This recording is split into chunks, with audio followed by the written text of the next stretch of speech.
Salut, c'est JB de jbmarcy.com. On continue notre débat lancé hier. Vous connaissez si bien votre ex, mais finalement, à bien y réfléchir, je ne le ou la reconnais plus du tout.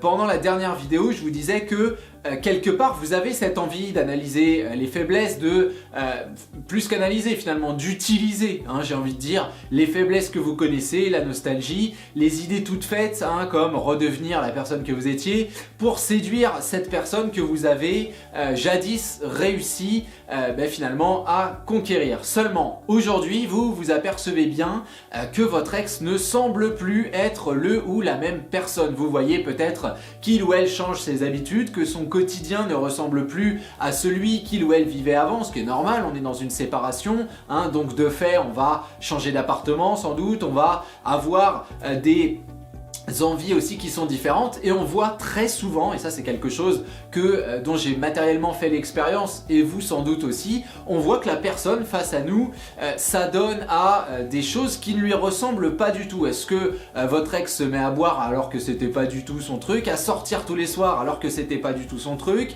à traîner avec des gens qui sont pas du tout de son milieu social, à faire des choses qui sont extrêmement différentes. C'est quelque chose d'extrêmement naturel. On est dans une recherche de satisfaction, on est dans une volonté à très court terme de démonstration de son pacte. On veut s'agripper à tout ce qui sort de terre, finalement, toutes ces nouvelles fleurs qui poussent, on a envie de les cueillir, on a envie de saisir sa chance, on a envie de saisir de nouvelles opportunités, parce que quelque part on se dit que on a gâché du temps et qu'aujourd'hui c'est un petit peu carpe diem, c'est aujourd'hui une nouvelle volonté de construction, quelque chose d'extrêmement différent, un renouveau, et ce renouveau s'éloigne de vous. Alors évidemment, dans votre position, quelque part, on a envie de juger, on a envie de dire à l'autre, mais qu'est-ce que tu fais? C'est pas bon pour toi, et deux, c'est vraiment pas qui tu es. Vous n'êtes pas en position de le faire, vous n'avez pas la légitimité pour le faire. Ce qu'il faut comprendre, c'est que comme vous,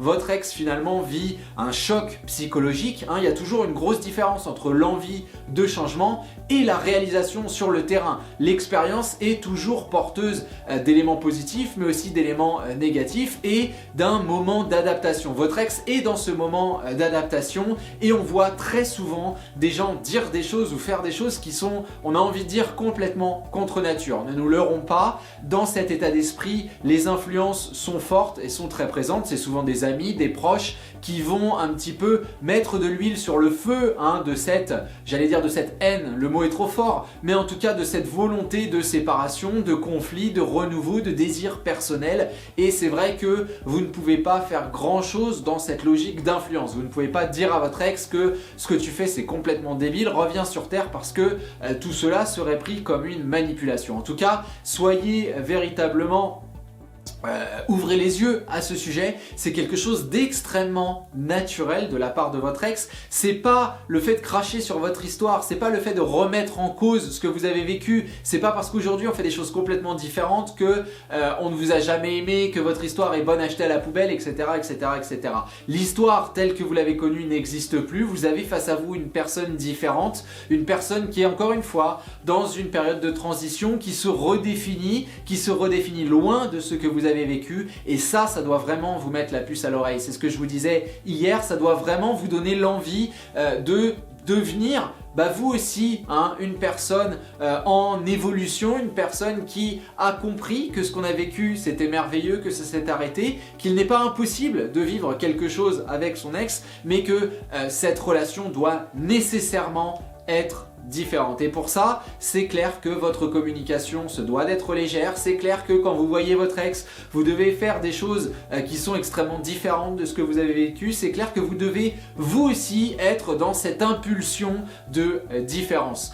L'erreur fatale dans votre siège, ce serait d'essayer de comprendre pourquoi votre ex change, ou pire, d'essayer d'analyser ça sous une espèce d'empathie mal placée. Je vois beaucoup de gens qui me disent la pauvre quoi, ou le pauvre, il se met à faire ceci réussi à faire cela, il va mal, j'ai envie de l'aider. C'est pas la bonne idée, c'est pas le bon positionnement psychologique, vous n'êtes pas là pour aider l'autre, on ne veut pas de cette main que vous pouvez tendre, on veut, un, se débrouiller par soi-même et deux, faire ses expériences. Alors beaucoup de gens assimilent ça à une espèce de crise d'adolescence, on retombe en adolescence et on fait des choses qui n'ont pas vraiment de sens. Peut-être, ce qui est extrêmement, en tout cas réel, c'est l'égoïsme relationnel qui découle de tout ça.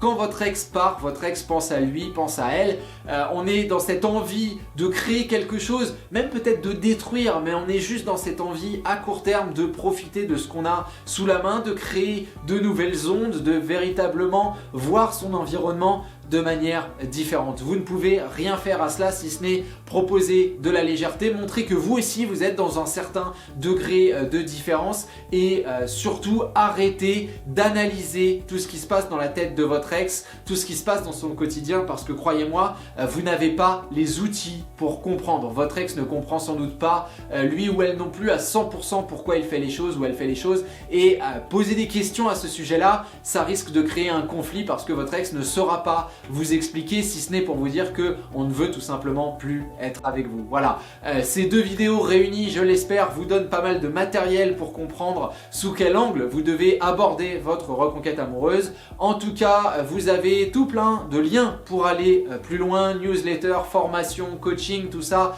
Vous le retrouvez en haut des vidéos, vous avez une petite pastille, en dessous des vidéos, vous avez pas mal de liens. N'hésitez pas à aller sur le blog et à voir tout ce qui est disponible pour continuer à approfondir votre travail. Voilà, si vous aimez cette vidéo, n'hésitez pas à le signaler. Et quant à moi, je vous dis à très vite pour une prochaine vidéo. Salut à vous!